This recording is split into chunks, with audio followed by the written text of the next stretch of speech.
आता सीझन चालू झाला आहे तो ब्रह्मकमळांचा। माझ्याही घरामध्ये अगदी 3-4 मस्त कमळाच्या कळ्या आल्या होत्या। म्हटलं चला तुमच्या सर्वांसोबत ह्या अगदी कळीचं कसं फूल उमलतं आहे ते प्रोसेस म्हटलं सर्वांसोबत शेअर करावी। बघा मी असा कॅमेरा लावून दिला होता, किती सुंदर अगदी अलगद हळूवार हे ब्रह्मकमळ फुललं जातं आहे। काय ते सौंदर्य कसं बनवलं असेल ना हे निसर्गानं, बघा ना अगदी हळूवार, किती तो सुंदर शुभ्र असा पांढरा रंग आणि त्याच्या साईडला हे असं ब्राउनिश कलरचं जे आपल्याला दिसतंय तो एक फुलाचाच पार्ट।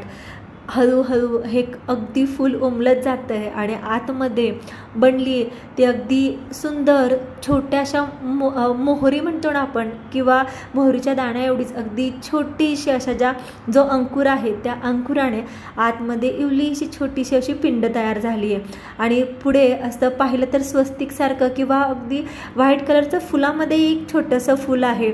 म्हटलं चला तुमच्या सर्वांसोबत ही एक छोटीशी व्हिडिओ क्लिप शेअर करावी। आणि अगदी हे फूल उमलेपर्यंत एवढं मोठं झालं होतं, दिसताना ही कळी अगदी छोटीशी दिसत होती, पण जेव्हा हे फूल पूर्ण उमललं तेव्हा बघा याचा आकार केवढा मोठा झाला आहे, किती ते सुंदर बनवलं आहे ना निसर्गाने।